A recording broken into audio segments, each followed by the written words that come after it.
Hey, Coach Colin Castello with Shot Mechanics Basketball, and today you're going to learn Kyrie Irving's shooting blueprint.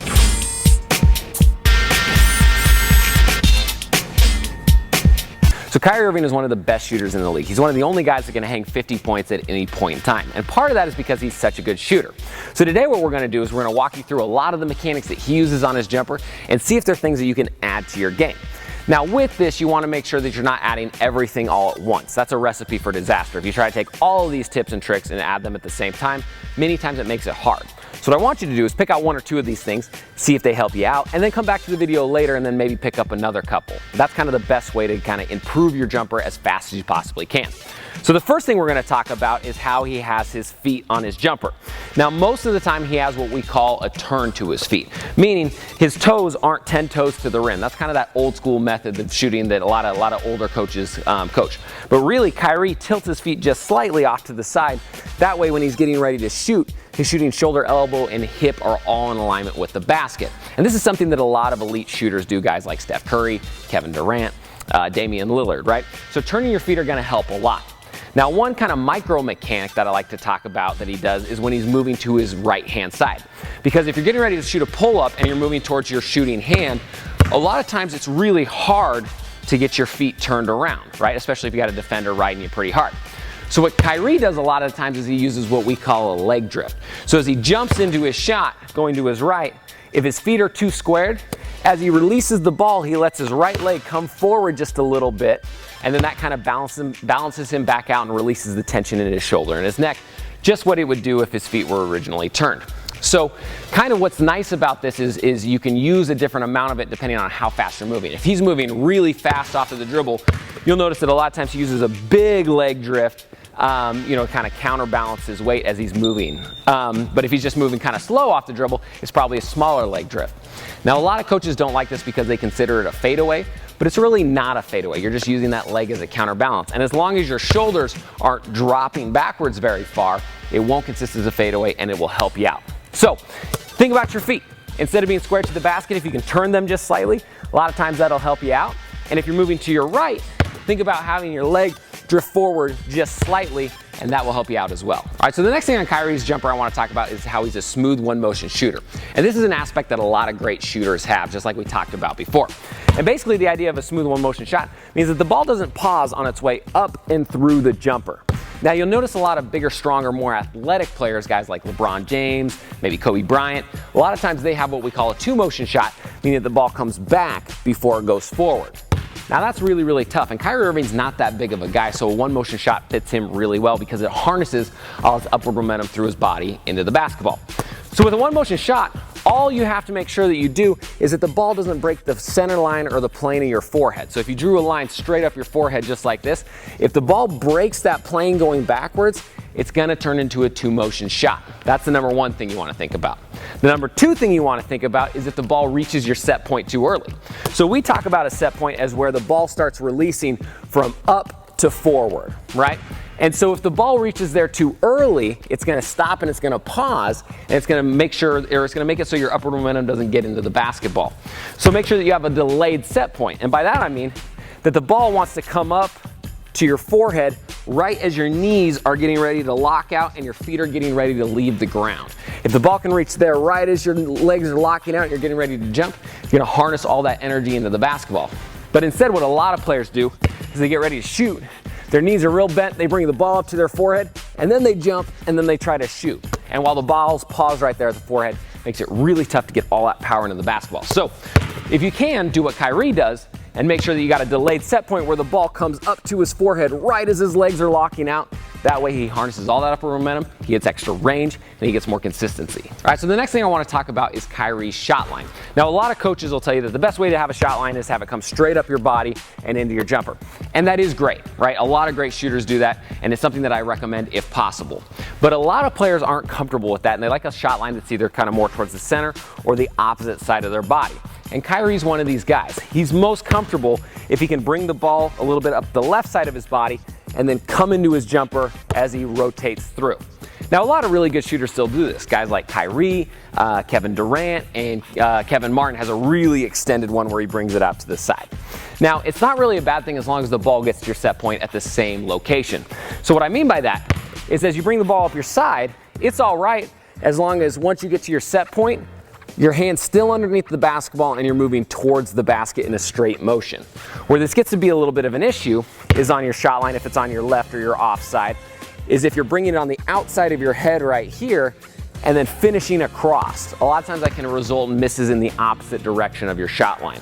So be aware, it's okay to have a left-handed shot line like this, like Kyrie has, as long as your release is releasing straight towards the basket instead of off to the side. That's something he's really, really good at, is make sure that even if he's bringing it up the left side, he still keeps it nice and straight once it comes out of his hand. All right, so next let's talk about Kyrie's pit angle. What I mean by that is his armpit angle that his arm and his body makes.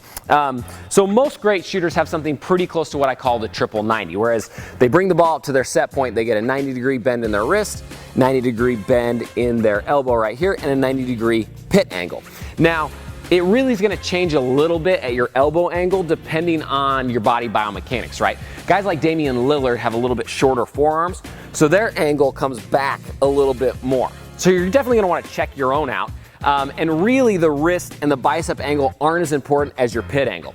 So you notice that as Kyrie's getting ready to shoot and he brings the ball up to a set point, most of the time he always hits this 90-degree pit angle, so that puts it in the perfect set point and keeps everything smooth, one motion like we talked about before. So what I really like to do is film myself shooting and just make sure that I'm getting that 90-degree angle. A lot of the times when I'm in a shooting slump, I'll notice that I'm bringing the ball too high and that I'm actually getting a wider angle than 90 degrees down there. So one thing you can always do, videotape yourself, take a picture, anything like that, and check that 90-degree angle and see if you got that perfect right there. That should give you a pretty nice set point. All right, so another thing Kyrie Irving does really well on his jump shot is he locks his shooting wrist early. Now in shooting, a lot of times the less motion you can take out of it, the better you're gonna be, and this is a great example of that. So a lot of shooters, as they're getting ready to shoot, they're bringing the basketball up with a really flat wrist just like this, and then as they get ready to shoot at the last second, they cock it backwards and then snap it forwards. Now what's tough about this is you're getting motion at the end of your jumper instead of the start, right? You want to do all your work early, that way everything's the exact same and repeatable towards the end of your shot. So what Kyrie Irving does is every time he catches the ball and he gets ready to shoot, he locks this shooting wrist early on the catch. And so as he goes up into his jumper, it's already locked, ready to snap forward every single time.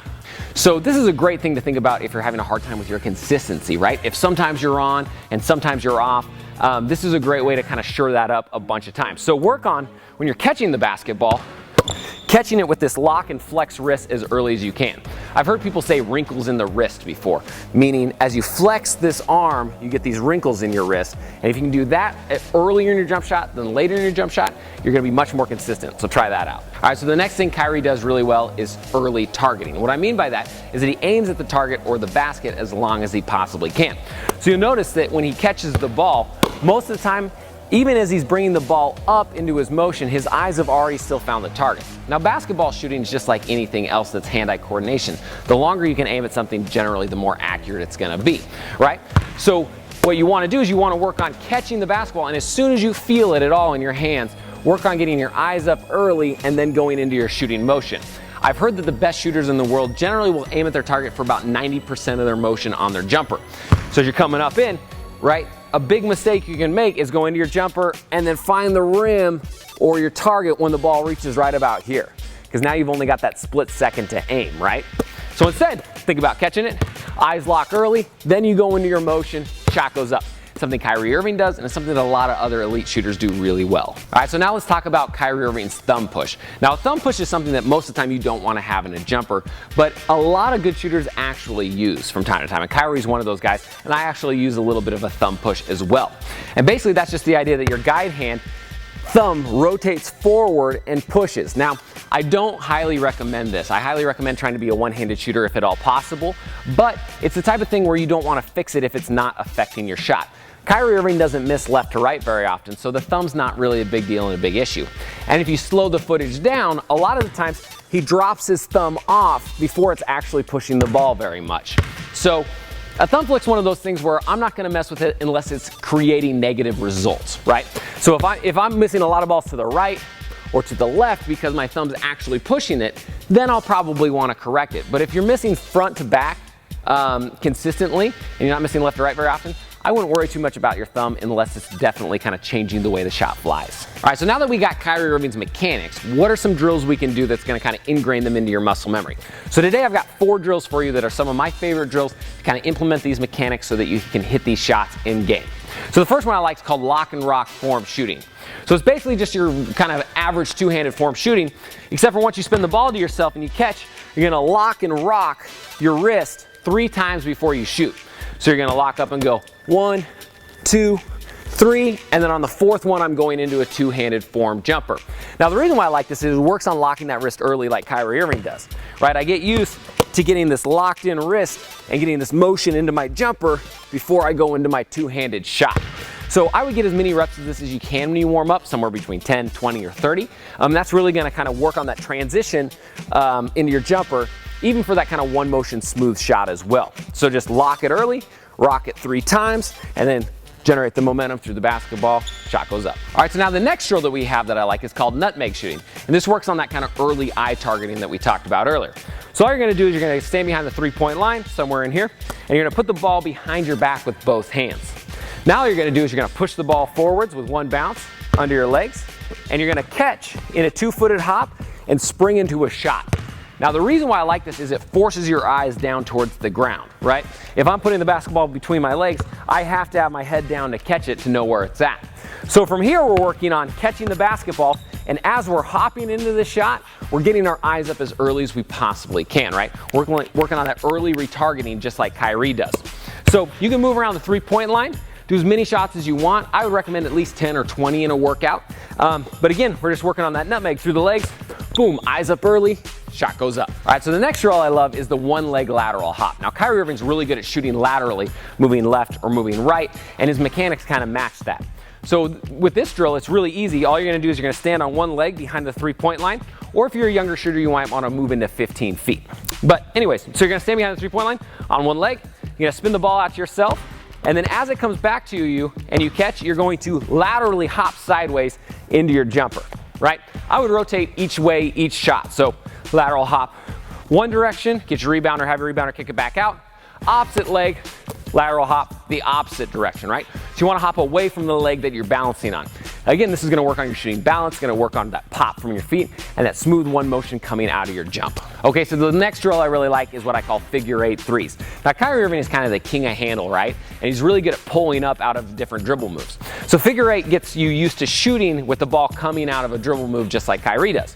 So all you're gonna do is you're gonna stand on the 3-point line, you're gonna sit real low, you're gonna hit a figure 8 dribble, and then off of that second figure 8, you're gonna shift your feet and spring into your jumper. So here we're thinking about that feet turn, right?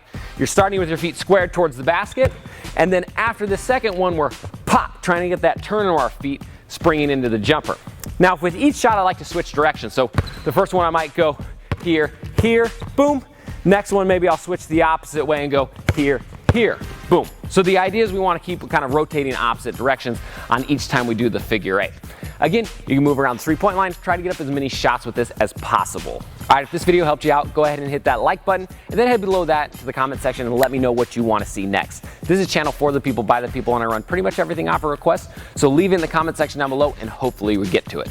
And if you're new to shot mechanics, you're gonna wanna do 2 things. Number 1, click that subscription button below, because we put out a ton of good videos every week, and they're all gonna get you better, I guarantee it.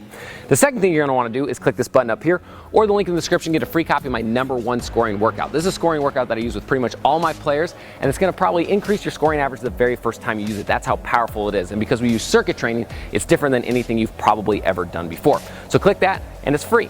Again, I'm Coach Colin Castello with Shot Mechanics Basketball. Thanks for watching, and until next time, splash on.